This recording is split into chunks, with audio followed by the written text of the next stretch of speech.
Meeting. Tony keeps giving me the thumbs up, so that's the one you want.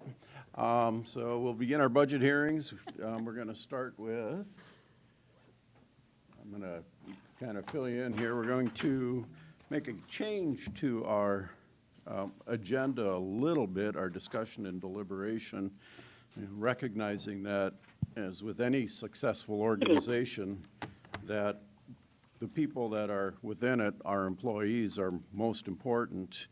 And just discussion between Commissioner Heiberger and myself this morning, we decided to move the matrix adjustment to the top of the agenda because so much of the rest of our budget truly hinges upon that, and we want to have that discussion first. So, well, first, right after, of course, Ben Kite and our update on the means of finance. So we'll start with that. We'll go to our matrix adjustment, and we're going to move our building fund to the back of the of our discussion. So, Mr. Kite.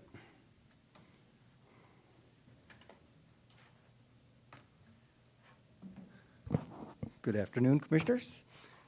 So as we wait for, yeah, I need a. We're still. Yeah. Okay. So as far as the means of finance, I guess I'm going to ask you to refer to your presentation from last week's budget hearing. Maybe just kind of a refresher on that.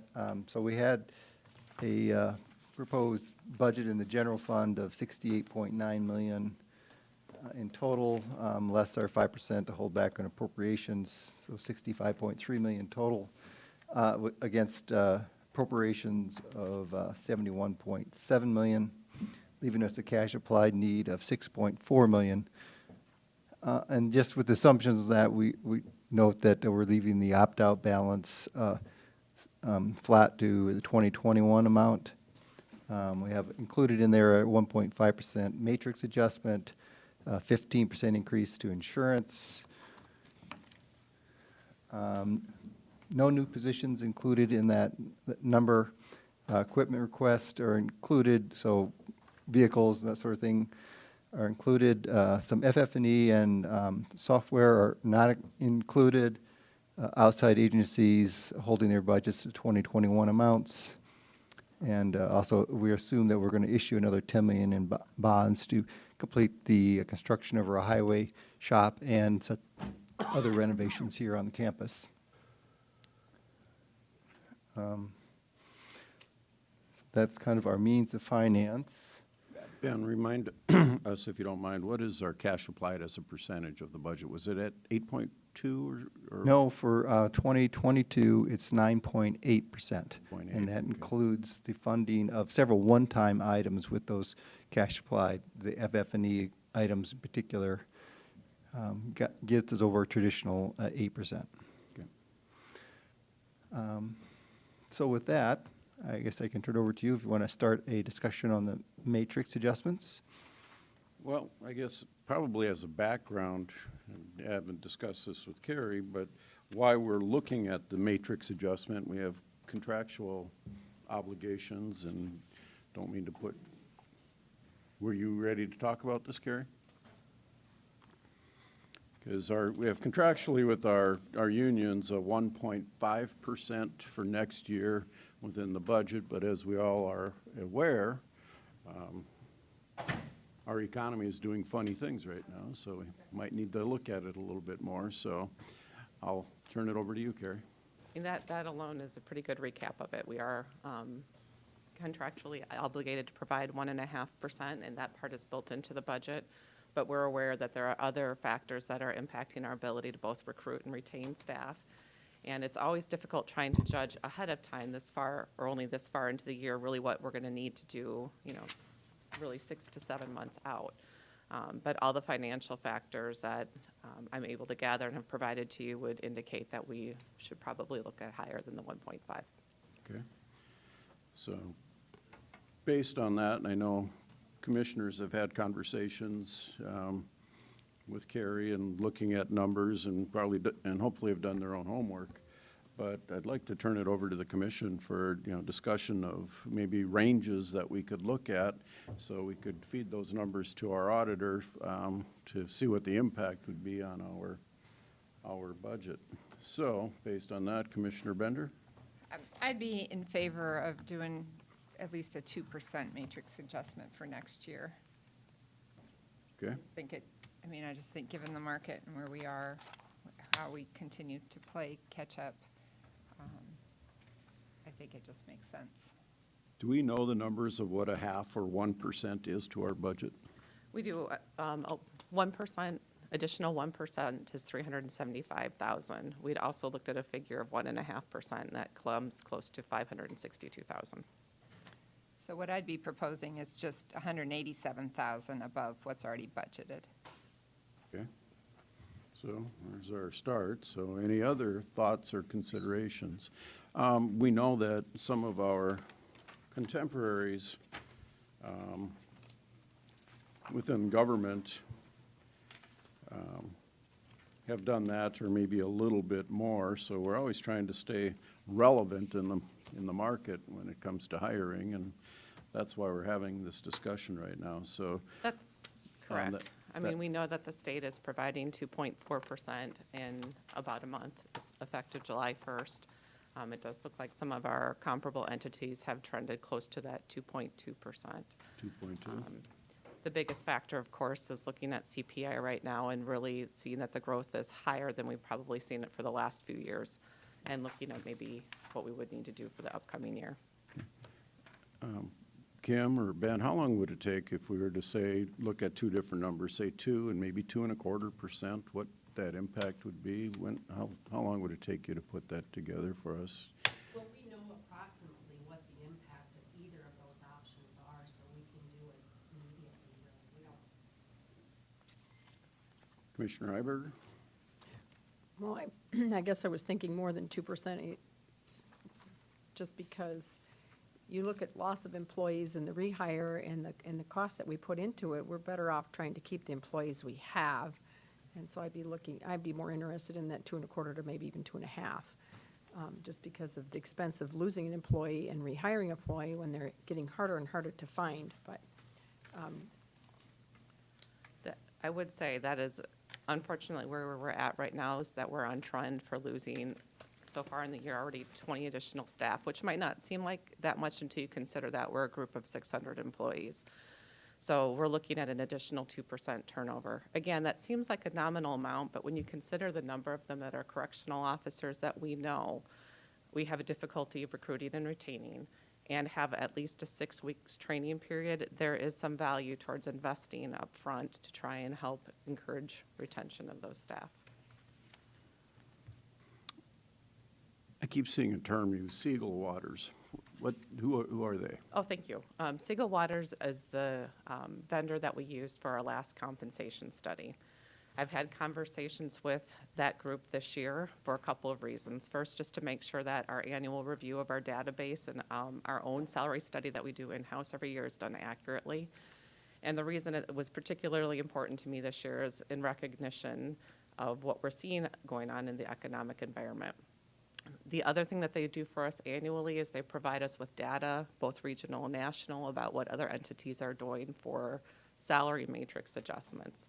So this is, again, what people are moving their pay ranges by, not what their staff are getting necessarily, but what the ranges are moving by. So we've had conversations with them, and they're, looking at, again, Amazon coming in and CJ Foods. There's concern about the rising cost of wages in this area, particularly where we're seeing impact is on our lower wage earners, where maybe we would have been hiring some of those entry-level positions in the area between $11 and $13. I think we're seeing more and more that people are hiring $13 to $15. Mm-hmm. Our COs start out below $20 an hour, so we are particularly concerned about what those wage increases are going to do for our recruitment. Okay. Commissioner Bender? I'd be willing to talk about a little bit higher number. I would just point out, however, that I don't think, particularly at the lower end of our wage scale, this matrix adjustment is going to dramatically affect our, I mean, we're going to have problems recruiting next year and going into the future. I mean, all employers in this area at that lower end of the pay scale are going to have trouble, and just nationally, there's a lot of a lot of articles that are being published now about employees being much more willing to change jobs, and it's not all about the pay, but it's certainly a lot about the pay, particularly at those entry-level positions. So another option we would have would be to look at adjusting pay scales for particular groups. That's a lot more involved discussion. I know Carrie's working on getting a salary, more complete salary information that we could, maybe bring in later to talk about that. But there is no doubt that recruitment and retention are going to be the name of the game for everybody in Minnehaha County, every employer in Minnehaha County. And we're no different there. So it's just trying to hit the sweet spot between the right amount of the matrix adjustment, whether we need to tweak salaries or starting salaries other places for other particular groups that we're struggling with, and get into a balanced budget, in my mind. I couldn't agree more. I don't think the difference between 1/4% or even 0.5% and maybe even a 1% is going to have a huge impact on us. It seems like such a big number when you're looking at your budget and you hear 1% is, $375,000. But when you consider the impact of that on a CO's pay, it's 10 cents an hour. So on one hand, I don't expect a major change in our recruitment intention, particularly what's going on. But I don't want any decisions that we're making here to put us in a worse position than we would have been regardless. We do have pockets of positions where recruiting is difficult. Those pockets seem to be becoming bigger. Commissioner Bender and I have talked about attorney pay. We continue to struggle to attract attorneys, and we've adjusted their ranges, and we'll maybe need to come back to you with a proposal again later this year on looking at that.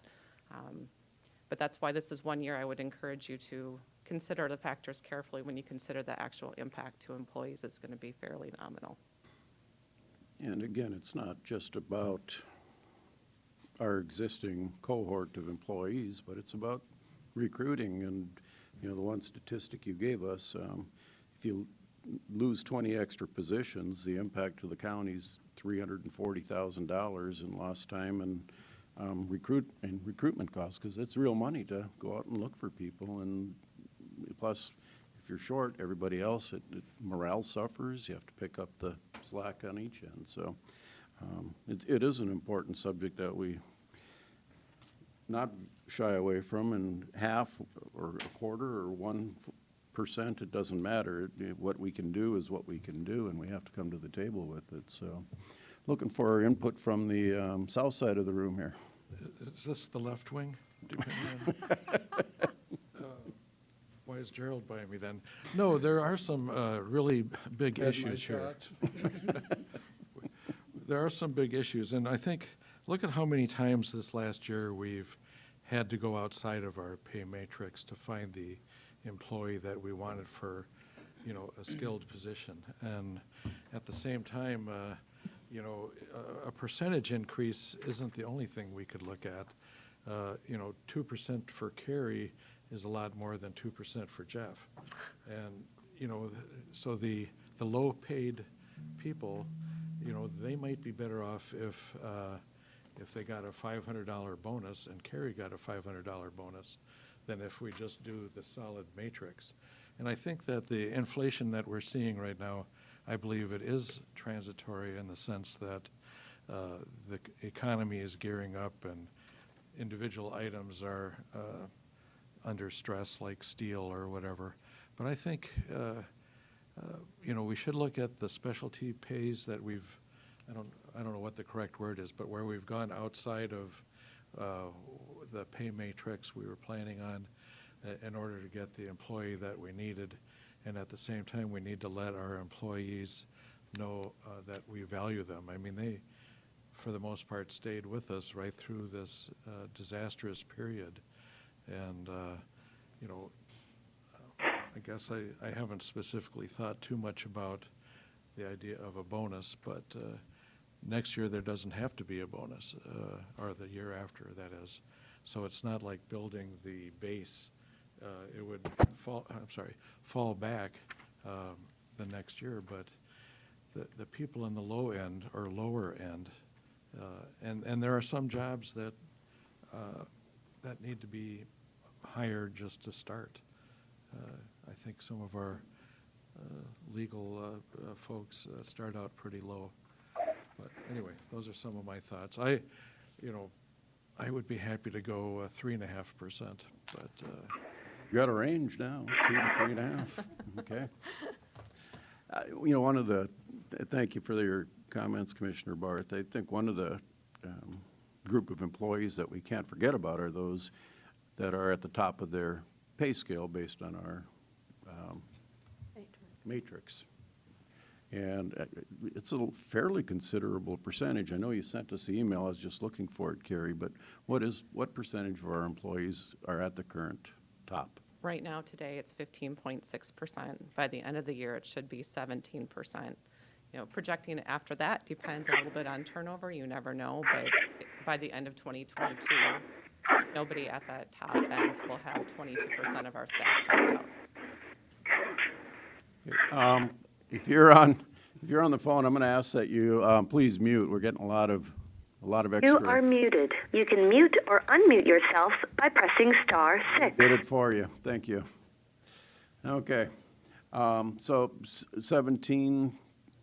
Right now, 15.6%. Okay. By the end of this year, 17%. If nobody leaves who's maxed out by the end of 22, the year that you're budgeting for, 22% of our staff will be at the maximum. 22%. 22%. Okay. So that's 22% that the only raise they get is this raise. That's correct. Okay. Commissioner Bender. And then the one thing we haven't talked about yet, too, is the fact that health insurance premiums are going to be going up by 15% next year. The county does bear the vast majority of that increase, so in effect, that's a pay increase that kind of isn't very visible, but it is something that the county is going to bear the bulk of that cost. We have really very generous health benefits here. We do. And you're absolutely right that we're going to bear the majority of those costs. I had mentioned, I think previously, and we talked again this morning, that, we've had, since that initial figure's been run, we've had 2 good months. And if this continues, I'm hoping we could, honestly, I'm hopeful that we could back that off to 12%. I just don't want to be in a position either at the end of the year where maybe we have a few bad months and I need to ask for more. But I'm hopeful we won't need the full 15%. Okay. Mr. Chairman, so along those lines, Carrie, how many of our employees do not take county health care? About 30%. So for those people, they don't care what we pay for health care because they're not using ours, generous as it might be. Everybody has choices. Okay. So right now, we're looking at a range from 2% to, in my mind, I'm in that 2.5 to 2.75% range. I think 2 is too low. I think 2.5 is probably the sweet spot.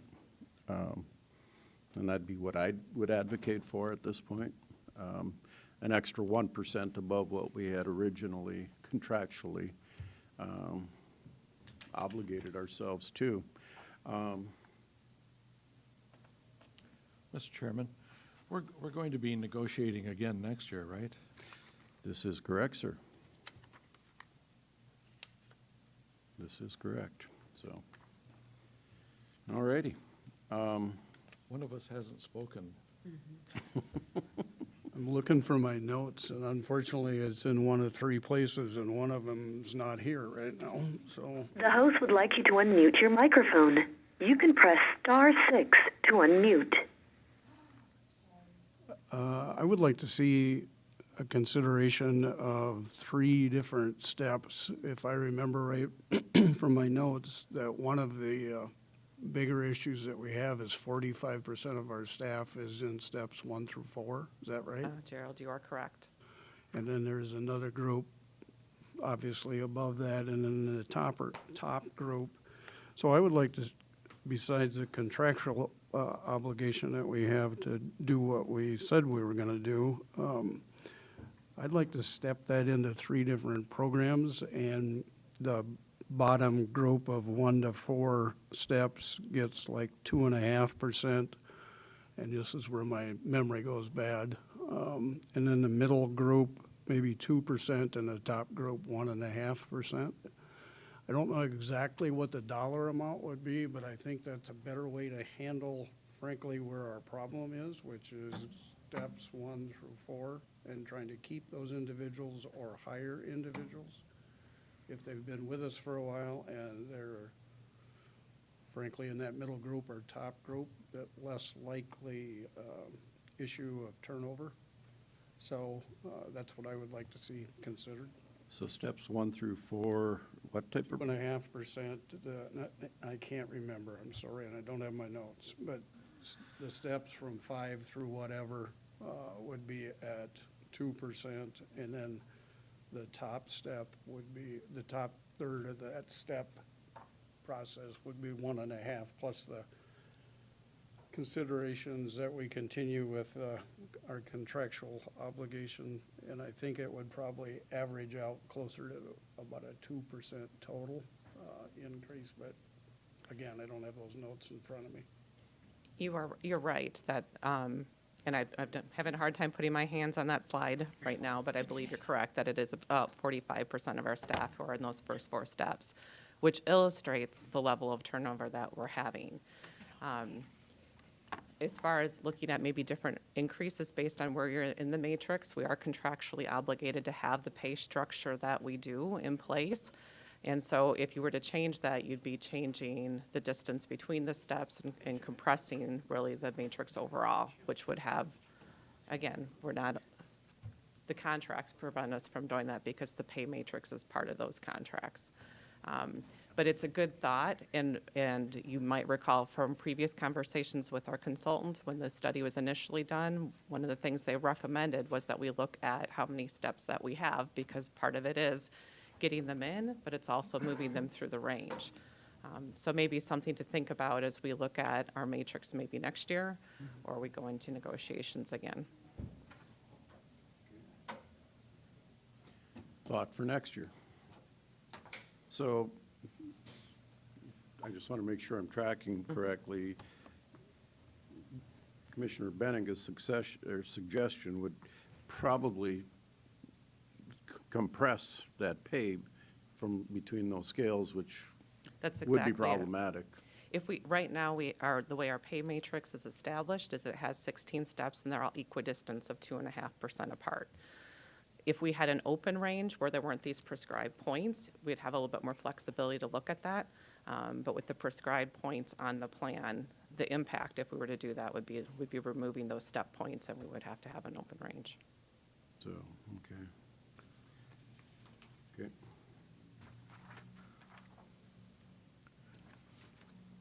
Great I idea. don't think that solves our problem, to be honest, but, and I understand where you're coming from a contractual obligation, but if we're really into trying to solve our problem is from steps 1 through 4. And it seems like if we're able to do something and maybe talk about less steps, and even if they are spread apart a little wider, Yep.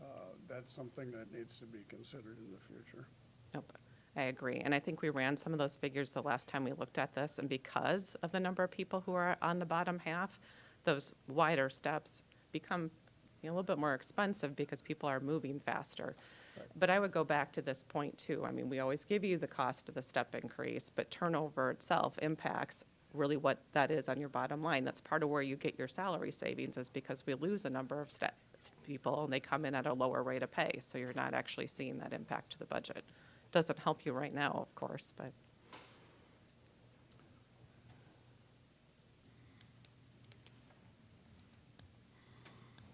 Chairman, I like what Gerald is talking about, but I think that my suggestion that we have a bonus for some employees, does not compress the wages between different groups, and does not actually continue to accumulate long-term. I mean, a 2% raise followed by 2% next year, that's one thing, but a 2% raise and a bonus of $200. Next year, without the bonus, it's back to a 1.5, maybe. Question then would be, and I think Jeff and I are kind of on the same page, other than I can't legally do that, evidently, is if we did the bonus program based on what step they're in. Anything's possible with enough time and money. This would The not be host would like you anything to that was unmute your contemplated. microphone. You can press *6 to unmute. You are unmuted. Under the contract, there's no provisions for that, but that's something that we could approach them about.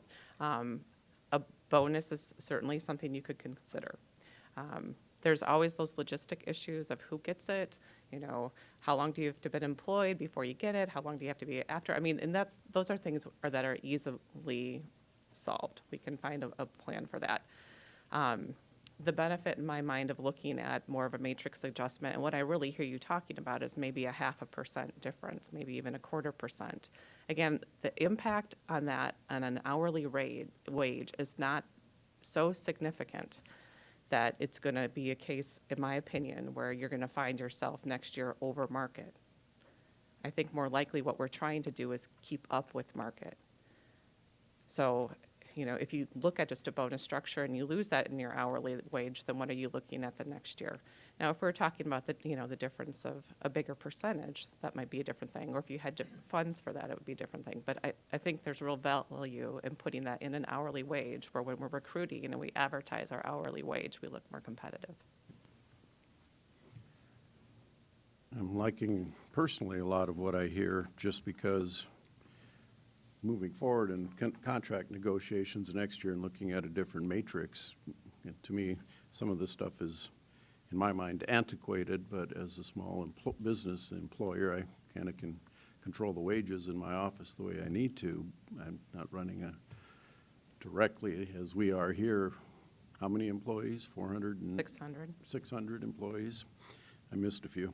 Those are great discussions going forward, but I think I hear what you're saying, Carrie, is we really need to look at what can we do this year for the year 2022 to move this forward, because we're not keeping up where we're at with what the market is doing. And, when it comes to contract negotiations or taking a look at more room between those steps, it makes a lot of sense going forward, but that would be next year's contract. I mean, we have this obligation. We have a contract with employees now, and we have to honor that. But we also have to be able to hire new ones and not hiring above the step range and that we typically do, and making exceptions continuously because we're not where we need to be. So. And when we look at this data, we do have pockets of issues. There are other positions that we're still very competitive in, and the majority that we're in the range. The reason I think you should consider looking at more than the 1.5 is because it's clear, based on the data in the area, that wages are rising faster than what a 1.5 or 2% would really provide. The cost of living is rising. I mean, if you're a $50,000 a year employee and the CPI is 4%, you just fell behind by $1,000 on your, if I'm doing my math right, 4 times 5, $2,000 in purchasing power. So, yeah. So that's the real number. That's what we're dealing with. So. I think it's important to point out to everybody who's viewing and listening to this that our budget increased by a CPI of 1.2%. So that's what we're trying to budget around, and then we're trying to look forward on the wages, which seem at this point to be rising higher than that. and we'll see how it shakes out at the end of the year. But there's no argument that we are ahead. I would agree with Carrie, and I mean, in everything that's been said this morning. We're not leading. We're not, we're not way ahead of what the range is. And it's just a question of, given the resources that we have, how much can we do this year? And what we do this year as far as matrix adjustment arguably leaves less money to add new positions or to do other things with. And so we're just trying to figure out, what we can do to benefit everybody, but that's going to mean that there are going to be choices made other places. And that's why we felt it was important to have this discussion first, because what we do with this will impact the rest of the budget process. Huge impact on the rest of the budget process, so. All righty, a lot of talk. Do we want to kind of have some sort of consensus on a number we want to plug in so we can just work it backwards from there on what the rest of the budget looks like? I know 2% is a solid number. Does anybody want to go to 2.5%? Well, I certainly would be willing to exceed 2%, a flat 2%. And again, I think about other things of value. I mean, we've never given any, Christmas bonus or anything like this. No hams and turkeys. We're pretty tight on that stuff. I think a notch above 2% would make a lot of sense. If it was 2.2, 2.5, 2. I'm willing to exceed 2% is what I'm saying. I'm not holding out hope for 4%. I don't think it has a chance. And what is 0.5%? 187,000? That's correct. That's what I actually wrote down. So if we said that we were going to look anywhere, we could figure it both ways, between 2 and 2.5%. And then we know if we go with the 2%, we have 187,000 more to spend, and if we go with the 2.5%, we have less than 100. We have 187,000 less to spend when we're going through positions and whatever else we need. So maybe we can say that 187,000 is in flux until we figure out exactly what else we're doing. For ease of budgeting and just giving us a number to work from that we can always alter as we go through the process, I'd be willing to go with a 2.5% increase right now, and then let's see how it plays out. And Okay. if we have to back it up, we can, but I'd be fine starting there. Mr. Chairman, let's make that the case, but I'd like to hear from the auditor's office as to if they think that we can handle it. Or Benega?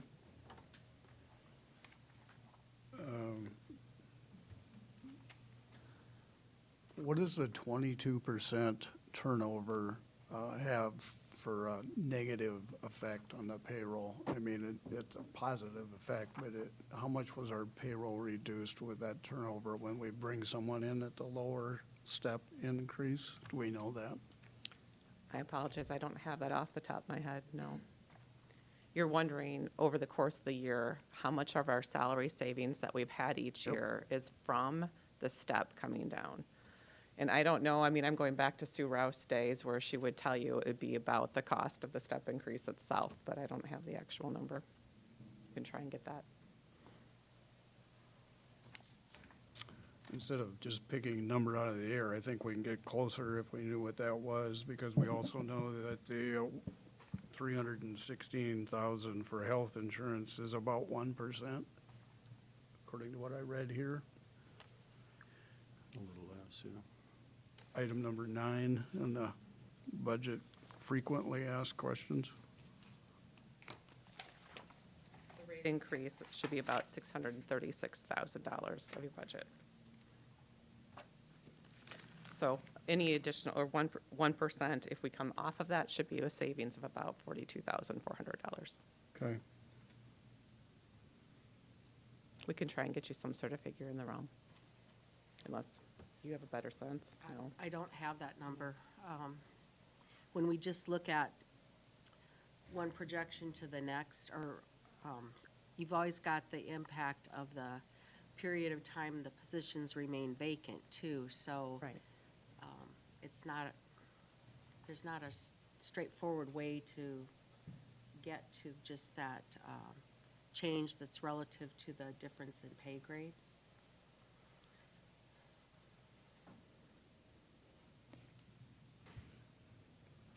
I trust your information, but I don't necessarily think that that's going to make that big a difference, to be honest, how long the position is going to stay open, because it's not like it's going to be 12 months, and if we compare budget numbers from actual to what we budgeted, that's really all we need to have for a number, to see what we saved, if you will, from So- my perspective. That's what I just wanted to clarify. Really what you want is just what is the, kind of average or the last 3 years, what has been the difference between what we budgeted for personnel Okay. and what we actually paid out? Yeah, we can Okay. get that easily. Okay. I'm gonna, thinking we have some consensus to at least move the needle forward with the 2.5% at this point and come back to it as that information becomes available. I'd just like to move the discussion ahead. Anybody have an objection to that?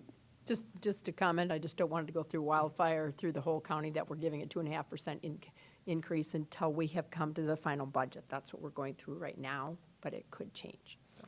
Right now, in full transparency, we are trying to put together our budget for 2022, and we're trying to, yeah, the first thing we wanted to discuss is what can we do for our people, and then the impact to the rest of the budget. So right now, we know what a number we want to use to look at how that budget can come together. I think we're okay with that.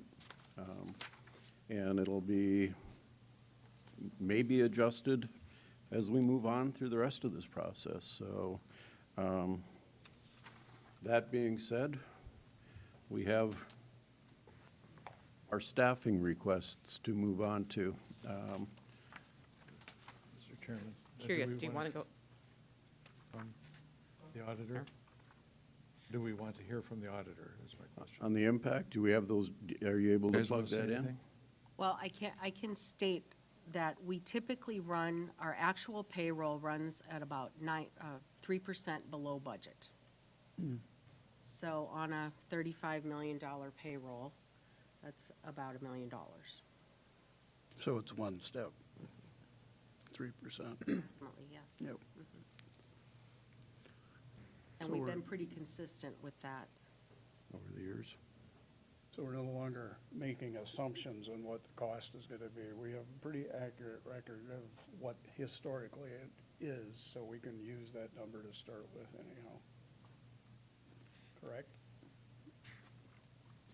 Is there any reason to assume that would change, though, with this?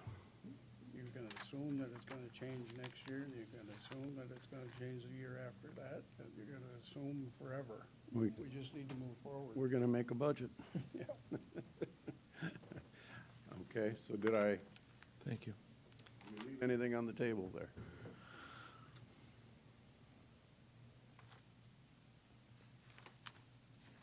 We're good? We're good for now. Okay. Okay. Staffing requests. We have numerous staffing requests, and my computer went down, so I got to sign it back on, so I know where we're at with each one, unless somebody else wants to start the discussion. Thank you. So what is up in front of you right now is the grant positions, and just as a reminder for this section of the staffing request, these are all currently built into the payroll budget.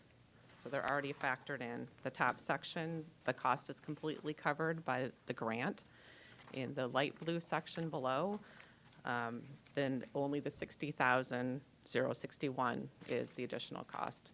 That's, again, already built into the payroll budget, Built it, already built in. okay. Commissioner Bender. So I just would like to point out that, this is the cost, every time we approve a grant-funded position, as the roosters come home to roost at some point. And, sometimes I think we don't, it's free money, it's hard to turn down free money. But, we always say we approve these, that we're gonna, decide whether to actually fund them and keep them after the initial grant funding goes away, based on whether we have data to show that they have, essentially paid for themselves, is at least how I have always thought of it. Do we have data that they are paying for themselves, or that, at the end of the day, it's cost effective for us to keep these positions, because they don't go through the same arm wrestling that we're going to do about the next positions that come up. And, I'm not here to argue against keeping these positions, but I would like to point out that I don't think we've ever been provided data that shows that these positions have definitively changed the curve for the county, or that they've actually paid for themselves. And mainly I say that just to show that it's really hard to come up with that stuff. It's hard to do an apples to apples comparison and decide whether these positions, are completely cost effective for the county. They all have good theories behind them, and I just think we need to constantly challenge ourselves to try to get the data to show that they are doing what they were intended to do, and that it's worth it. Jean is right, and the another aspect of this, I believe, is that when we keep on that grant-funded position, that it increases the head count for that department, and when they have someone leave, then they immediately ask for it to be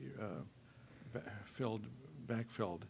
Whereas if, maybe what we need to do is keep those positions, and at the same time, not add them to the permanent staffing of that department. And when they do lose an employee, be aware that this may have been that grant-funded position, and maybe we don't fill it. I don't know if I'm making sense or not, but I've had previous department heads basically demand that their vacancy be filled, and it's not the same thing when it's originated as a grant-funded position. I think all of our grant-funded positions have different directions, and we are collecting a lot of data on a lot of these things, and particularly the juvenile one, the juvenile coordinator, which I know we're not debating about these positions, I'm just using this as an example, that we do collect data on that. We've collected data on how many kids we've diverted from being in juvenile detention as opposed to being through a diversion. And those amounts of money are significant when you think that it's costing over $200,000 or $200 a day to put a kid in juvenile detention, as opposed to some of the alternatives we've used, and then being reimbursed by state funds for every successful diversion we have. So there are we do have data for a lot of these things. It's sometimes digging into that data and having the exact wording that we want to have to follow them up. And I think it's also important that you got to figure out, we're trying to put in that number, trying to do the right thing for the right kid. When we're talking juvenile coordinator, an adult one, we're just starting that one. And so they will be keeping data with our data collection on that one too, to see, are we actually keeping some of these people out of the jail system, or are they just rotating right back through again? So that is obviously data that's to come in the future. So, I think we are really trying to make sure we have data to back up, because you're right, we don't want to just fund stuff that isn't any good, because programs come and programs go, but if we're not doing the right thing, we should quit. Yeah, so many of these programs are grant-funded positions come with, if you do this, you get this, and hopefully the proof is in the pudding, and at the end of it's all, we trust that it all works out. It's not like in my 10 years of government budgeting through the city council, and now the 5th one with the county commission, it's easy to take grant funding for law enforcement, because you know you're gonna need more law enforcement over time. And if funding a couple of positions for the sheriff's office or the police department is done through a grant, you know you're gonna have to bite that bullet in a few years, but you take it because you know you're gonna need it. And some of these things are some conceptual things that, you know, juvenile justice and diversion coordinators and, you know, all this stuff that sounds really great and fancy, and you just have to trust that the data is making sense. Yeah. Commissioner Bender. I just suggest that in future years, if we can try to remember next year by budget time, that when we have, you know, so when next year, when we're looking at, you know, other positions that are coming off grant funding, that at the time we decide to keep those positions instead of them just automatically showing up in our budget, that we require a report from the department that that position is assigned to, that provides the data, so that at the time we're making the decision, we have that data in front of us and we can have a conversation about it. Good Sounds- idea. Good idea. Good way to move forward. A little late for I'll this make a year, note. but for next year, I like it. So, okay. So non-grant grant-funded positions, moving into those.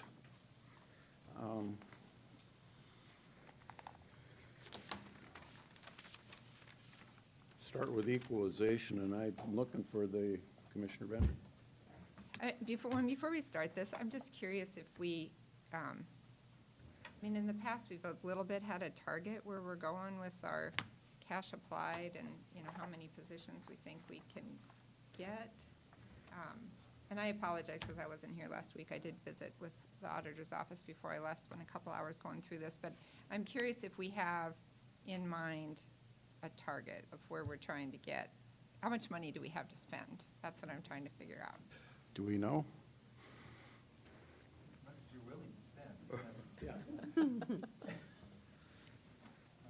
We talked about scenario 1, 2, and 3 last week, and I don't know if we decided which one we were actually shooting towards, did we? That might be helpful if I.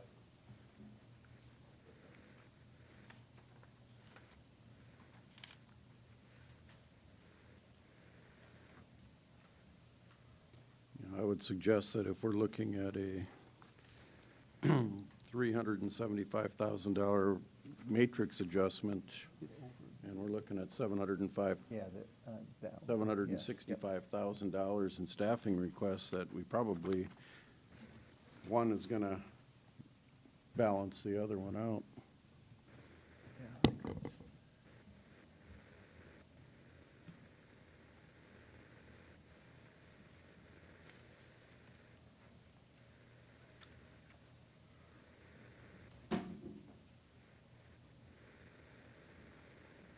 It's slide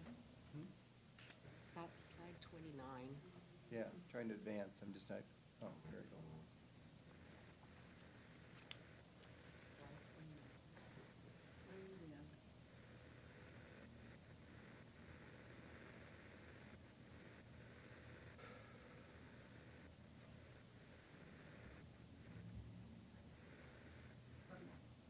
There we go, okay. So we presented these, what we call 3 scenarios, right? So the one on the left kind of give you the budget request from everybody that included the $776,000 for all the new positions, the F&E, the software, and the outside agencies, right? So that's where we came up to 1.8 million in shortfall. We're using a cash applied balance of $6.7 million, right? The scenarios that we offered, you know, you could take 50% of the new hires, just that, put that down to 388,000, still funding the FF&E and the software, and then funding just half of the budget requests for the new agencies, or for the agencies, just half of their increase, and then reducing the court's budget by 400,000. And that had a matrix adjustment on That had that 1.5% matrix adjustment, right? Okay. So that still left us short about 910,000. And then our illustration 2, we removed 100,000 for marketing expense. We funded all the sheriff's department's vehicles, not the other vehicle request, and then still lowered the court's budget by 400,000. That left us short 560,000. And then we looked at illustration 3, which was basically to increase other sorts of revenue. Right? We increased, I think, registered deeds by 250,000. I think there is a public advocate position funded for 69,000. And then there could be some various other ones. I mean, we were looking at liquor license might be an opportunity for a couple hundred, and some other various stuff could get us to that 560. Now we're talking about an additional 375,000. How would we get there? Okay, so I guess we've, you could do it through expenditures, you could do it through revenues. Just some of the revenue items, for 2022, we've budgeted bank franchise at $1.7 million. It's been trending well over $2 million for the last couple of years. We could put another couple 100,000 there. That would leave you short about 175,000. And then we're starting to get stretched as to ideas, right? So we know that we've migrated from the jail doing the detox to the link. Should there be some save there in medical expenses? I don't know. But, maybe there's maybe 100,000 there. We know that we've had an increase from human services for some additional hospital expenses, another 100,000. Is that something we're going to see in 2022? I mean, you've got other cash applied. You could increase it by. There's several options, right? I mean, you're just looking at revenue and expense. I can get you to that 375. Just how comfortable you get with those. And I've got other options too, but.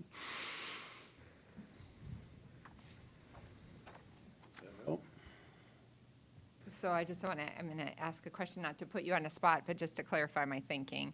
So in all the scenarios, there was no new matrix adjustment. There's a 1.5%. I mean, yeah, nothing above the 1.5. So Correct. if we do the additional 1%, that's $375,000. Right. And if we do half of the requested new positions, that's $388,000. Right. So we have basically spent our money for our new positions. Well, the half, right? We include that like in our scenarios 1, 2, and 3 as funding half of that. Yeah, but you don't include the matrix adjustment. So what I'm saying is the matrix adjustment that we've talked about previously today, if we add a 1% in addition to the 1.5, Correct. that costs us $375,000. And the cost of 1/2 of the positions requested, which is what you're including in those Yes. scenarios, is $388,000. Correct. So they balance each other out in those scenarios. So if we decide to continue to authorize 1/2 of the new positions, we got to find another $388,000 or $375,000 somewhere. Right. Okay, I just wanted to clarify my thinking on that. But, yeah, basically, if we only did one, we'd be back to the 22 original requested budget if we did half and the additional 1%. If we did half the new hires, we'd still be at that first column, 1.8 million, roughly. Yeah. Yeah. Well, the 1.8 million does have an extra 400,000 to outside agencies as well. Yes, and it doesn't have the anticipated, I don't know if you talked to Tracy Smith at the PDO, the 72,000 or whatever that's going to be coming through the UJS for Right. funding her attorney's position, so. Well, can we do outside agencies and just say we're keeping them the same as we had last year? Just because I think we need to take care of our own people first. Yeah. We still got $1.5 million to go. I mean, it's a good step to at least kind of Yeah. So you take that pick out the of that. things that we can agree on so we can kind of figure, I mean, Yep. it seems to me like every budget year, what it comes down to, you know, we talk about matrix adjustments and we talk about new positions. I mean, that's really what we have some discretion over. And I just need in my own head to kind of figure out where I am and how, Yeah. and how One Yeah. of the we can do. charts, Commissioner Bender, which is somewhat new, was which one? Kind of looking at the cash applied and the, where they cross over in Oh, yeah, I saw that one. 2024. Yeah, I did see that. because we're looking, yeah, here it is, the excess cash analysis. We're looking at spending, how much of that this year? The 6.9? Oh, the excess. Yes. Yeah, it'd be the either 1.8, I guess, would be your amount you're looking to spend, right? Yeah, that would be coming out of, not necessarily cash applied. I mean, I'm saying the same thing, but it, The Yeah, 858, the 858,000 would be out of One-time. cash reserves, the FF&E and Yes, that's correct. software. Is We one-time chose to money. fund the software. And it's a one-time expense. yeah. Right. Of course, we can have one-time expenses every year. So if we just kind of work off of illustration number 3, and I thought, Jean, that your comment that, you know, that line item that says new hires for 388, basically is that correlates with our matrix. And then if we just go forward from there and figure out, okay, where are we going from here? And how much, because there were a few places we said there were extra revenue. On the bottom, it says adjustments to revenue. Well, we had the Right. Public Defender's Office had about an extra $70,000. And we said there was some money, a possible 100,000 for, Well, okay, so yeah, 100,000 would possibly for Human Services. They had an increase in their hospital expense. I haven't talked to them about that, but, you know, that's something that kind of stood out. We could be a little bit more aggressive on our franchise tax revenue of, you know, we could probably maybe feel more comfortable at another couple 100,000 there. so I'm just wondering if we can come up with 300,000 by revenue that we didn't, because we did talk about some of that the other day, some of the revenue that we thought that we hadn't Yeah, earmarked in here. To budget out illustration 3, Commissioner Right. Bender. And to clarify that, so illustration 3 already has additional potential adjustments to revenue in it to get us to a balanced budget. Right. And these things that you're throwing out now are in addition to those 3 items, or would they be all lumped in no, they'd be in under- addition. So if I looked at the 560, I would say 250 of that is register of deeds. Maybe another couple 100,000 could be a liquor license or 2. I'm not sure if you're going to expect any additional revenue from marijuana dispensaries or other fees. So that's what I would add in there. Then there might be potential other items. Right. I was coming up with, like, addition to that 560, you could have maybe 200,000 for bank franchise tax, right? That could be one. Or, like I said, is there saves in the jail now that you've moved over to the link from their medical expenses? I haven't talked to anybody about that, whether there's any save there. You know, and then there's cash applied. I think we still have a healthy cash balance. Mr. Auditor, so does this, we've not received that money from the Governor's Office of Economic Development, or is that reflected in there? Yeah, it is not. No, so tomorrow at the That's commission one meeting, I'll come to source you. of additional money. Yep. There's also, isn't there some potential partnerships and leasing with Lincoln County? I mean, $100,000. Leasing office space for, Mm-hmm, yes, right. courtroom, yeah, you courtroom know, space. that, potentially there's more things like that. Additionally, let me say that just because we approve an additional person in a department, they don't necessarily have to start the first of the year. They could start in Half a year. October. And, you know, so we would save the the cost for 10 months.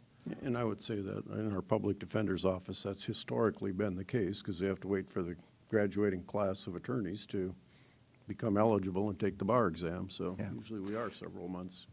And I would just remind you, the money from the GOD is a one-time money. right? Yes. It's not a ongoing revenue stream. Right. Let me also say along those lines, though, that there are other operations that may create some additional give back to us. Okay. Although that process is pretty unclear, actually, at this point.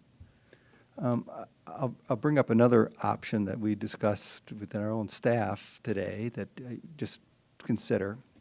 So elections, we budget for every other year, right?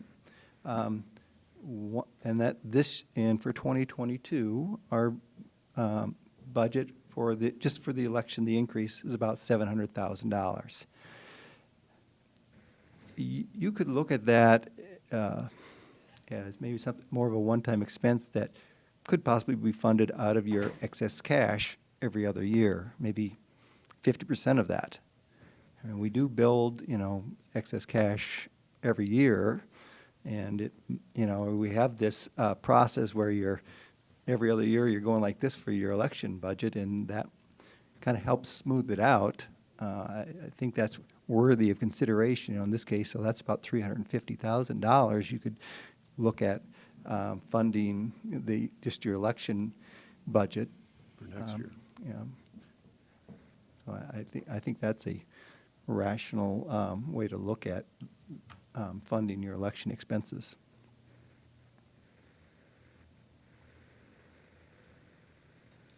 So, option 3, adding 1%, if you could run the numbers, Kim, or whoever, 1% for additional matrix. Then we want to include, how much are we trying to make up then? $375,000 in Right. And my, revenues. It'll actually be 105% of 375, so it's closer to 400,000. Okay, because of the extra 5%. Right. Yep, yep. Right. So we have 400,000, and, there are miscellaneous revenue sources that are unrealized but anticipated, whether it be if we lease a courtroom, if we make money from the office, the GOED because of a CAFO or facility that gets built that's beyond our control. That can be several $100,000, and it's been a regular occurrence. Our bank franchise fee, which we budgeted for $1.5 million and has been closer to $2 million. We've been very conservative on that because we just don't know. But there are ways to make up $400,000 in revenue. If you look at the Lincoln contract, which we have not approved, but it would be approved tomorrow. But if we approve that, that would take care of the FF&E. And so then you would, Okay. it's more or less a wash, because I don't want to use one-time money to fund anything other than a one-time expense, and that's a one-time expense. But that's already being funded. Yeah, In that It is, that's example, not- it's already isn't that from- being funded from cash reserves at the very Yes. bottom. Okay. It's that ongoing one-time expense. Okay. yeah. Yeah. Okay. The idea of an election, funding the election or half the election costs every other year is certainly a very interesting idea. And so just historically, I can kind of see, I can think in percentages, but I'm not always sure how that translates into numbers. Historically, we, last 5 years, we have been growing our cash reserves by far in excess of $350,000. I think about $1.5 million, right? Million, Yeah. $1.5 million, yes. And last year by 5 million. Without any of the federal government Correct. money. That's correct. So those of us that are here long-term, myself excluded, potentially in 2023, then we would half-fund the 2024 election.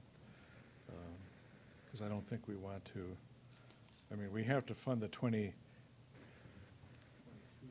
election out of this budget. But the election after that, we could set aside, or you guys could, set aside half the cost of the next presidential election. Well, we would just continuously take half of the cost out of cash Yeah. reserves. But this coming budget, the one we're working on, we have to do the whole election because there's, unless we save money in 2020. No, I think what we're saying is you would, if the election is going to cost us 700,000, we still spend 350,000 out of the general fund, and then we just take another 350 out of our excess. I'm getting carried away here. Carry me away. Okay? That was really helpful for me. I mean, I feel more comfortable now that we have, that we can come up with ways through looking harder at our revenues and being a little more creative there to fund half of the positions that have been requested. Yeah. That was the easy part. Now, the hard part is which half aren't we funding? Half I don't want to fund. All righty, so, the right one here. With my memory, when you said $5 million carryover excess from whatever it was 3 years ago, was that, excuse me, was that the refunding of the bonds that we did? Because I don't think that was from an operational related issue.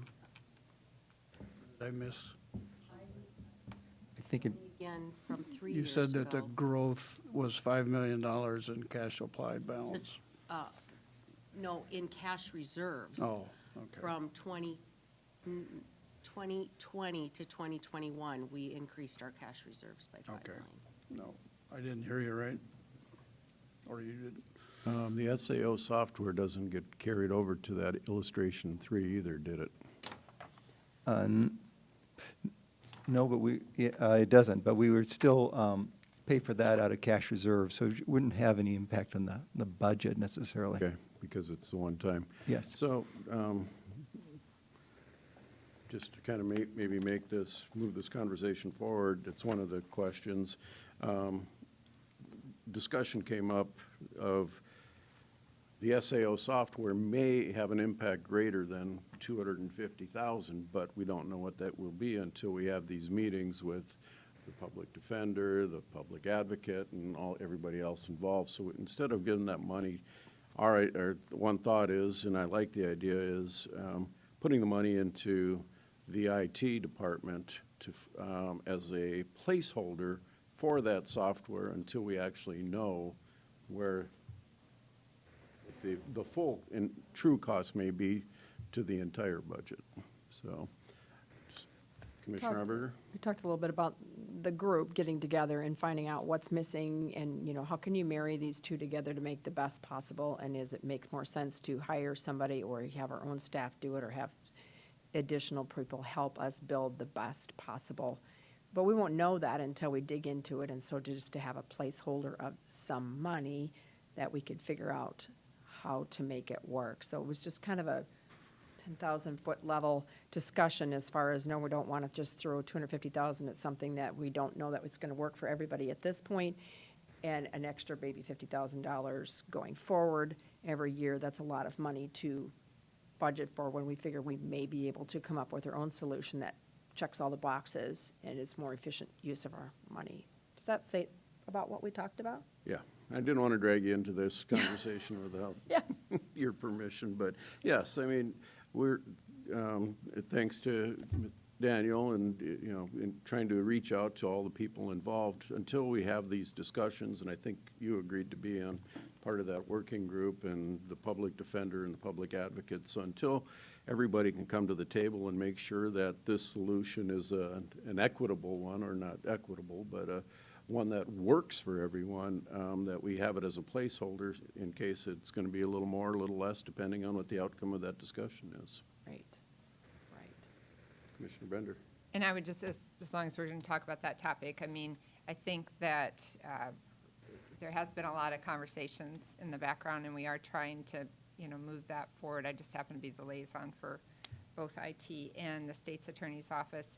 And, we need to do our due diligence. We need to figure out what is the best solution for the county and for you know, all the different stakeholders in the county. And, but, I mean, it may be a few months before we know that, but hopefully we'll know it before the budget is finalized. Right, that's kind of what we talked about this morning. Hopefully we'd have some answers, know what direction we should go before the budget is finished. So it's not like it's dead on the water right now, because I think we are going to pursue what we need to do. So we're leaving it in there, but we're just kind of setting it as a placeholder within IT at this point, which I don't know if that's where the ownership of it would be anyway, since it is software. Yeah. So, yeah.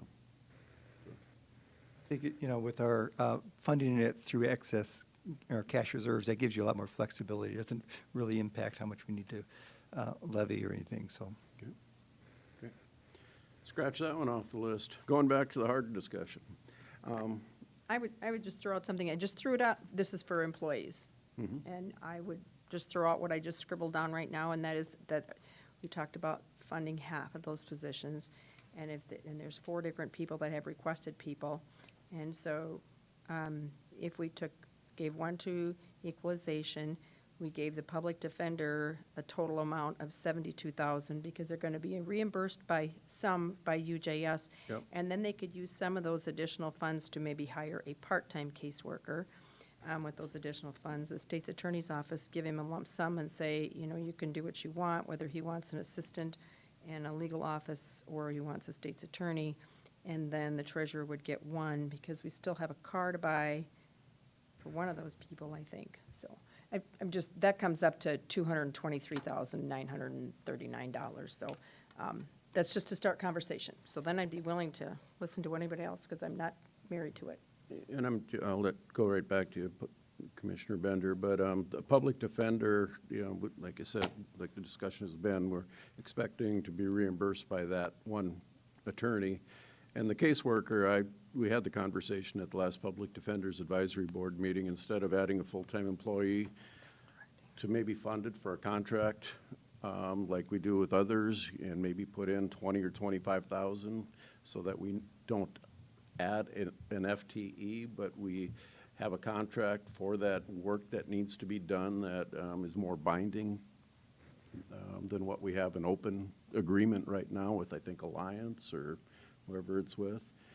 So to reduce that down to maybe a contract employee for half the cost at $25,000 or, you know, some number that we can make work. So, yeah. Commissioner Bender. Well, I'm not sure that just because we had 4 departments request positions, that means each of those departments should get a position. I understand the theory. But, I mean, I just think that we all know that we've got lots of stress in our criminal justice side of the equation. And, I mean, I personally would like I would like to see us funding at least 2 positions in the state's attorney's office. And I don't know if we can utilize the flexibility through that, you know, funding that the public defender's office got to use some of that money to help the state's attorneys out. But I would really like to see us fund at least 2 positions in there. And, I mean, I'd be fine using the formula of, you know, giving certain amount of dollars to the state's attorney and allowing him decide how he would like to utilize that between, you know, what positions are most impactful to him. I'm pretty certain that another legal position would be needed, and then, you know, maybe one of the other, you know, either the office assistant or legal assistant, they're relatively comparable in pay.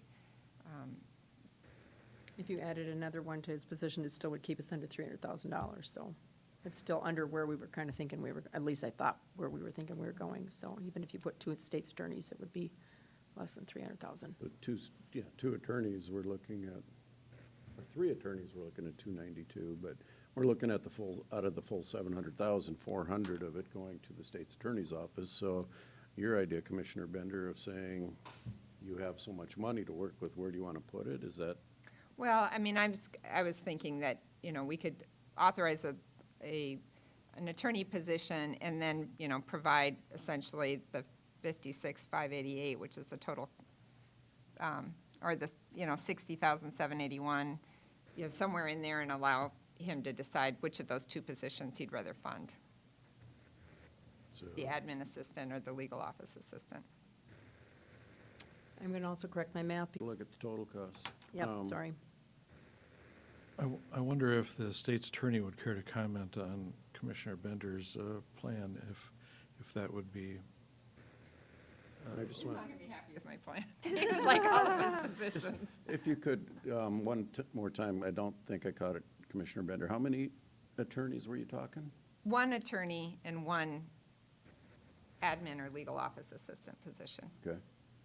Again, I understand that we have a limited amount of taxpayer money to use. So I'm not asking for positions, 3 lawyers with the hopes of getting 2 when I know that I need 1. Certainly the sheriff has expressed a desire to have a civil attorney dedicated to them. I've shifted someone to that, even though that necessarily doesn't serve the criminal side. Like those are resources that we are losing. So certainly having an attorney to help support the office as we moved that there helps. The criminal side is very overworked, so I do have concerns there. If I, Again, I don't mean to interrupt, Yeah. Daniel, but when the highway department brought on their attorney, the highway department had to reimburse or basically exchange the money with the state's attorney's office for the staff time. And the sheriff does have that in his budget, is the way I understand it, that it's kind of a, the idea is that it's, it's different when you're doing different funds, general fund to highway fund. Here, it's just kind of a inter-fund transfer, I think is the right word, Kim? Yeah. Okay.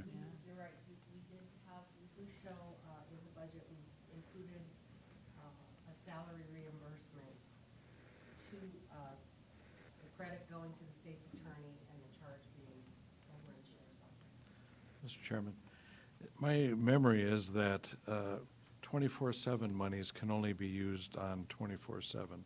And at some point, a couple years back, the sheriff was using that to subsidize the state's attorney's office because drunkenness is often a cause of issue. Is that still happening? Are we getting a subsidy from the 24/7 monies?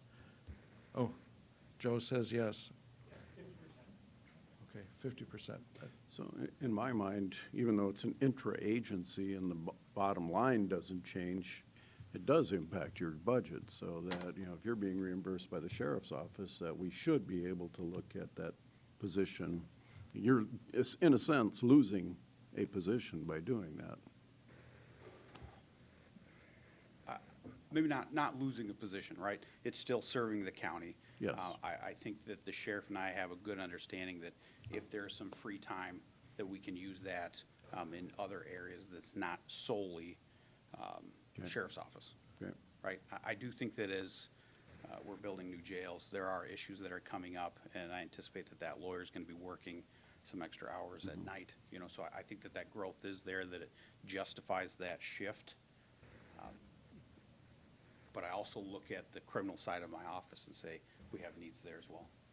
And Sheriff Milstead, if you're listening, I'm not trying to take your Oh, money he away is. from I'm you. getting text messages, so I know Oh, he's got a text listening. already. So I have a question for Kim. So Kim, from purposes of funding new positions, if we've got this transfer from the sheriff's office to the state's attorney's office to cover a position, we still would need, so then that would be, we would create new positions, but one of those positions is already included in the budget? Is that how that would work? No new positions are included in the budget. What happens to the sheriff's money that he's inter-fund transferring over to the state's attorney's office? Well, it's being credited against the state's attorney's existing salary and benefits, assuming no new positions. But what if we created 2 new positions? Would it technically fund one of those positions? Could it be credited, I mean, since it's already being credited over there, could it be credited to pay for one of those new positions? It would, yes, it could, but I guess all we're saying is we've already built it in, assuming So I'm just trying, if we've got $375,000 to spend, we wouldn't have to spend the cost of one attorney to get two attorneys. Does that make sense? We would still have to add the 2 attorneys into the projection. There's not an additional, there wasn't a position added to correlate with that salary reimbursement between the state's attorney and the. We didn't increase the sheriff's budget to compensate him for this. Yeah, it's in there. But We did increase the sheriff's budget, and we applied the credit on the state's attorney's office, and we did not assume that new positions were added. it's just paying for one of the people in his office because that person is working over here. It's just shifted where he's getting, where Mr. B is getting paid in your office, now he's getting paid from the sheriff's office. All it did is shifted the cost. But the 24/7 money can't be used for anything else except for alcohol-related stuff. So in a sense, that's a extra source of revenue if we can find a way to use it in-house over here. Our citizens drink a lot. I defer to the sheriff on how he uses that money and just the parameters around that. Commissioner Bender, right now, you're at 1 deputy state's attorney and 1 of the other positions, and And then I'd like to figure out this issue about where the money I- kind of went, it seems like it disappeared. So, my position, and has been with the public defender's office, is we need more of the staff that help the attorneys do their jobs better. And if we hired the admin and the legal office assistant for, the combined of those 2 is almost what an attorney is. I'd rather hire 1 attorney in each of those positions to assist your attorneys in getting their jobs done, because we're paying them to do those jobs at a much higher rate. So I'm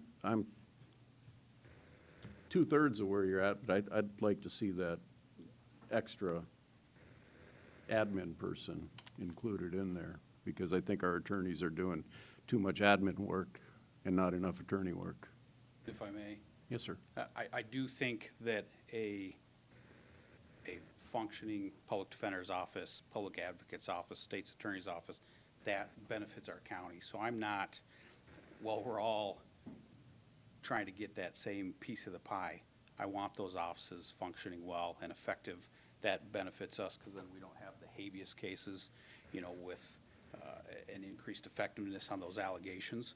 So I think it is a good thing. Certainly when we are prosecuting cases, a lot of times they will have those cases. We do prosecute some that don't end up with court-appointed counsel. But having effective defense and support staff that's effective across the county is a good thing for us. And so I'm not trying to say, well, give me everything and exclude those departments, but also looking for ways to make my entire office efficient. I have 2 things. 1, I think Joe has something to say, and two, if we decide that we want to give the state's attorneys 2 people, I would be in favor of giving him a lump sum of money and letting him figure out if he wants those 2 legal assistants or if he wants 2 attorneys. So, but I think Joe has something to say about the funding. Please. You're correct. I did hear the comment about the 50% from the 24/7 budget. That is still built into the 24/7 budget as 50% of a deputy state's attorney office. New this year in the sheriff's office budget, we added a 50% salary reimbursement of a state's attorney's office in there. So the 50/50 equals 1 FTE. Now, this isn't outside new funding to hire, I guess, a new position. It's just one of those things because it comes from one county pot to the other county pot. So without that additional revenue, we're not trying to say that this is authorizing a new FTE. It's just the allocation of a person with their time to the sheriff's office functions. Now, the 24/7 has been shifting quite a bit with its programs and the participants on it, so much that we need to be mindful of, we don't want that budget to go upside down. The 50% in the 24/7 for the state's attorney's office. We'll still do some 24/7 functions a little bit, but not as much as it's needed. However, a lot of that 24/7 stuff talks about what all happens in jail too, which is something that we really appreciate having someone in the state's attorney's office to monitor all that. So that's right now is where that 50% is parked in those two budgets for each. Schreiber. Can I just have a total, because my totals are all over the board? If we did one for equalization, the public defenders, 2 positions, but back out the money that she's getting from UJS, to. Okay, I want to stop at that item, because we're already assuming that UJS revenue is part of the 560,000 additional revenue. Oh, okay. So the cost would really be for 2 full positions if we're gonna layer that in. Well, then I was gonna then put $20,000 or whatever in for that caseworker for a contract, not for the full position. Because I was thinking about, anyway. And then the cost of what 2 deputies would be for the state's attorney's office, just because then they could do what they want with the money, and then 1 tax person. What is the total? So then I have an idea of where we're at. And maybe we're not anywhere. We're somewhere. 97, be 195,000 for the 2. So you're looking at 195,000 to the state's attorney. If my math is good. You're talking funding 2 attorney positions in the state's attorney's office. Just that it'd be a dollar amount, and then he can do what he wants with it. And I'm going to maybe throw our public defender under the bus a little bit. That caseworker position is somewhat funded or somewhat being filled, but not on a substantial enough basis. So, I mean, if they don't get it, they still have a semi-working arrangement that doesn't always meet their needs, but, Behavioral health is where it's coming from. yeah, yeah. So, If I did my math right, I ended up with 337.74. less than half. That's what I came. That's a good number. about what I came up. Okay. I just have written down so many times that, because I also came up with 373, and so then I was like, okay, I must have done something wrong. That don't make sense. What are you funding? I put the equalization in, 20,000 for the caseworker. Now I can't remember if I put the extra public 97. defender attorney in or not. 97. Yeah, that's about what you're short in my mental math. Okay, that's probably what I forgot. Oh. It's 56 and 56 is 112. Oh, no, I'm sorry, 56 and 195, 251, 348,000, actually 413,000. Is that what you came up with, Kim? I'm sorry, I didn't hear what your numbers. Oh. I'm coming up with about $440,000. 440,000, okay. Maybe more than we want to spend, because it. Oh, you're including are you including the 20,000 for the caseworker? Yes. Okay, back that out. In my mind, back that out. Okay. So then we're at 420. Mhm. 414. I figured 413, yeah. So this would include 1 new appraiser, 1 deputy in the public defender's office, 2 deputy state's attorneys, and 1 tax and license technician. Correct.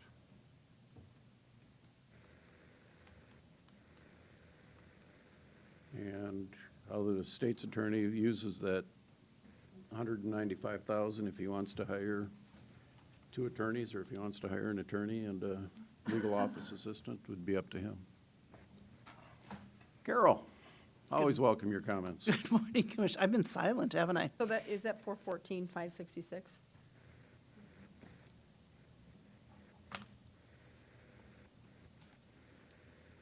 I was just going to comment that the tax and license technician, Treasurer Swanson, is very excited, as we are, about the research project and the lean work that Dr. Tracy's going to come in and do. Okay. So, and the goal there is that hopefully by Labor Day or shortly thereafter, which would be before the end of the budget period, that there'd be some more clarity on positions and opportunity that exist. So should we leave it out for now? Is that what you're saying? I wanted to just make that comment. What she was saying. And I'm not saying it's not needed. That'd be the first add-on, basically? And we could do that. One of the things that I talked with her about a month ago about was that, and I agree, she keeps telling me that, you know, Dr. Tracy's going to be a huge asset to have his report, is that if somebody calls in sick and somebody's got vacation, they're instantly short, because that staff is really, really tight. And so, I mean, I'd be more than happy to say, let's look, because that would just end up, if we didn't need to, that'd drop another 36,000 off of that total, or more than that, excuse me, 56, I keep looking Yeah, at the wrong line. and put Should us right circle where it. we need to be. So why don't we leave that one off? If there's no objection to doing that, with that would be the first add-on back, with kind of our collective thoughts and agreement. Okay with that? Okay. Okay. Until we have a better idea of what's going on. Yep, until that study is done, that work study down in the treasurer's office. All righty. So that's 4 positions, the cost of $358,000. Right where we want to be. Are we leaving the planning 5,000 in there? I haven't got that. Oh, we haven't gotten there yet. Okay. And that's just converting a current position at an increased cost of $5,400. We're not adding a position, No. we would just be looking at a long-term employee I and, think we're looking at maybe a succession plan, yeah. or close to it. And there was, my understanding, at one time, a deputy. These 2 times in the time I've been here.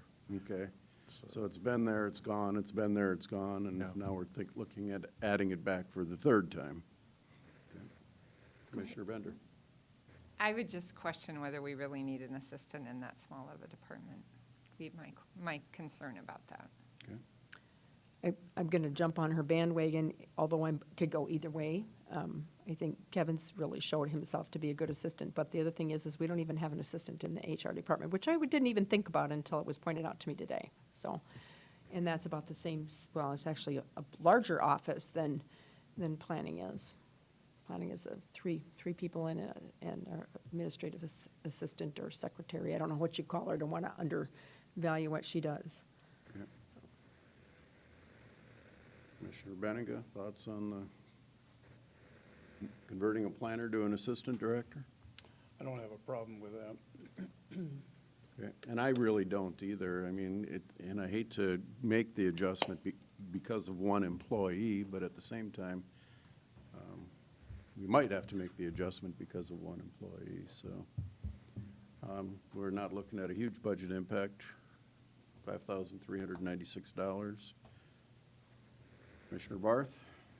Well, I just see, you know, we've recently lost an employee with some experience and hired a new planner one, and so the depth of sort of experience in that department is not as deep as it was. There was a time when we had Dustin Powers, and I can't remember the other fellow's name, but we had experienced employees who went to work for the city or the state of Minnesota, and I didn't realize Dustin worked here. How could we lose him? Yeah, He's he a was guy. good. Very good. Yeah.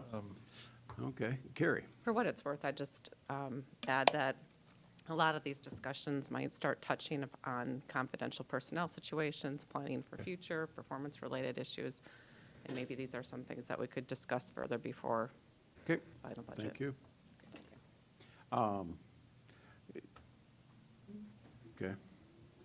So we're talking about an assistant deputy director for planning. Do you want that position funded, or don't you? I would like it funded. At the same time, they don't have to get that, you know, January 3 or whatever. It could be April 3. And we leave can it have till that discussion tomorrow. Yep. Let's do that tomorrow. Okay. I'm lost. Where are we at? tomorrow. Vehicles. Vehicles. So we had one vehicle go with the appraiser, I know that. Where's our vehicle list? We have our vehicle list. Mr. Chairman, one thing about the appraisal position is the directors in that department say that when we hire more appraisers, we get more revenue.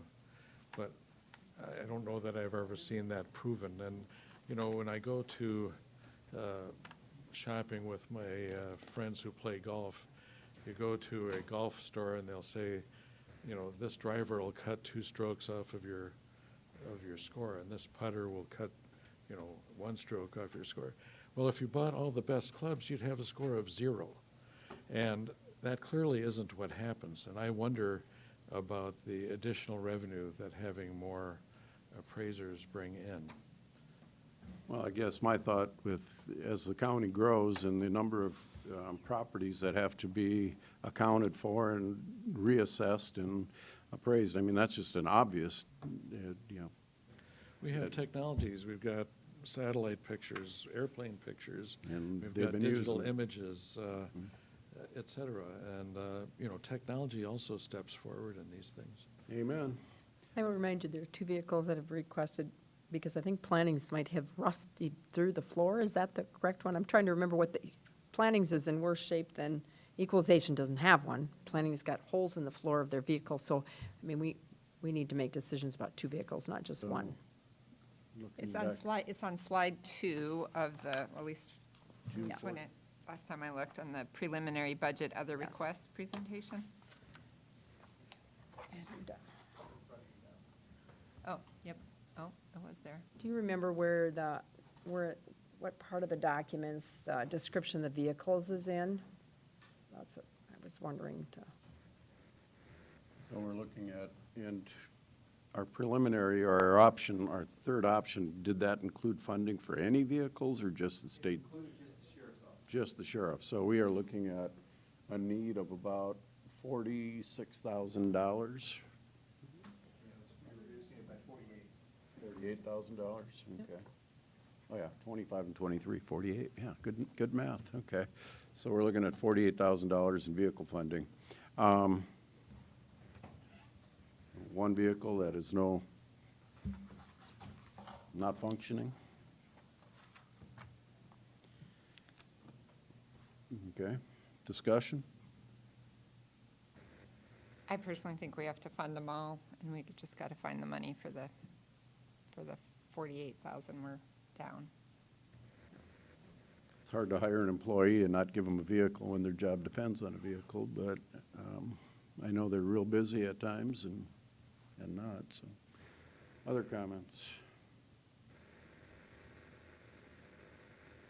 I think you're going to have to fund them. If we end up keeping all those employees, you're going to have to fund it. As we go forward, are we keeping track? Kim says yes. So when we get to the end and find out we need to cut more, we can always do more. Okay, so put it in there, and tomorrow, after the commission meeting, we'll have our budget discussion to look at the final numbers. Okay. Outside agencies, we've already kind of looked at that and decided we cannot, at this point, consider additional funding at this point. FF&E, we already have funded through our excess cash. Mr. Chairman? Yes, sir. I have a concern again about the mandatory expenses like Southeastern Behavioral, where it's $1 per citizen or whatever. We're not really budgeting for that yet. I suspect our population is greater than 10 years ago. And I don't know if that would come in our 22 budget or our 23 budget. I know the population numbers are going to be released in November, I think is my understanding. So I don't know if that immediately impacts our 22 budget. It would be coming out after we are forced to release our final budget. So it's hard to budget for something that you don't know. And we can, I think, anticipate growth, but yeah. So How let's much? I mean, leave are it we where it talking is. I'm sorry, $20,000 maybe? November, 20, 30,000? it'll be next year's. 20 to 25,000? Okay. That's probably absorbable, but good point, Commissioner. Yeah. So, okay. So you would propose no increase there then? Right. Okay. And my hope is that the new Amazon employees are all law-abiding citizens. I'm anticipating it fully. SAO software, covered that. I guess I'd prefer that we leave the rest till tomorrow after our meeting. I think we've had some difficult discussions here and got most of it resolved. Appreciate your patience with me as it's my first time through the chairing the process, so thank you. It's an honor to work with such smart people, and I mean that truly. The whole room. All righty. We don't need to update anything till tomorrow. We'll just add that to our agenda. So we are at opportunity for public comment. Anybody here want to jump up and say anything? Run in the room. All righty. I'm going to adjourn us. We have a commission meeting at 9, and we will continue our budget process after that tomorrow. So thank you, everybody. Thanks.